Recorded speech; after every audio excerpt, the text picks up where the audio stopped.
En tant que francophones de l'Ontario, qui sommes-nous? Qu'est-ce qui caractérise notre identité culturelle?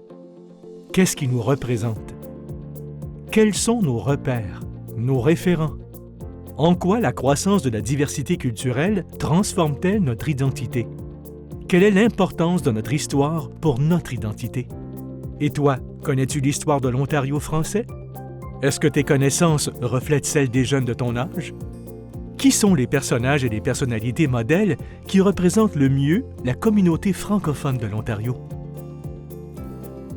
Gisèle Lalonde. Samuel de Champlain. Jeanne Lajoie. Éric Saint-Denis. Étienne Brûlé. Quels sont les événements les plus marquants de l'histoire de la communauté francophone de l'Ontario? Le plus marquant, la création du drapeau, certainement. Ça nous a donné un symbole qui nous représente, puis qu'on peut tous se souvenir sous le même symbole. Quand ils ont sauvé Montfort, peut-être ça c'est... Le règlement 17.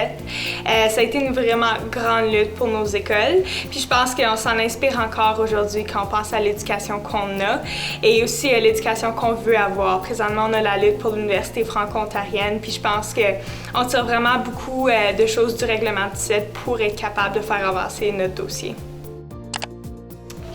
C'est à Sudbury quand on a ici le drapeau franco-ontarien.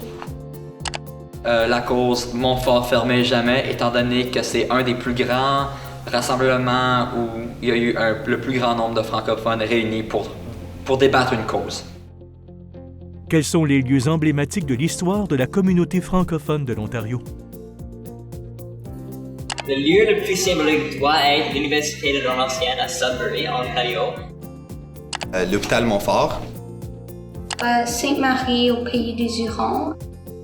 Peloton. Ça serait n'importe quelle école française, comme toutes les écoles françaises représentent cette magnifique histoire. En tant que francophone de l'Ontario, pourquoi est-il important de bien connaître son histoire? Évidemment, pour les Franco-Ontariens, c'est notre identité, c'est qui on est. Donc, de vraiment savoir ce que nos ancêtres ont fait pour être où ce qu'on est aujourd'hui, et puis de ce qu'on peut faire plus tard dans le futur, c'est quelque chose d'indispensable.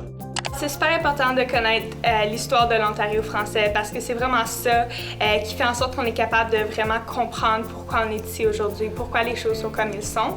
Puis je pense que c'est vraiment ça qui va nous aider dans nos luttes pour le futur aussi. C'est très important parce que c'est nos racines, c'est nos ancêtres, donc il faut qu'on sache qu'est-ce qu'ils ont vécu pour pouvoir continuer à promouvoir leur message. C'est de bien comprendre comment on est arrivé ici et pourquoi, et puis on peut apprécier plus les gens qui ont battu pour nous.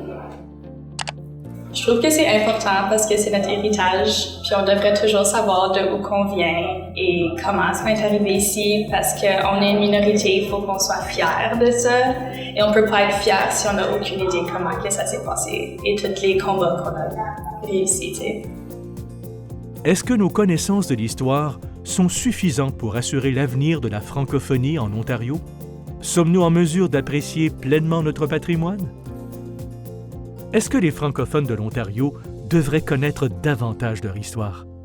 Partons à la découverte de qui nous sommes.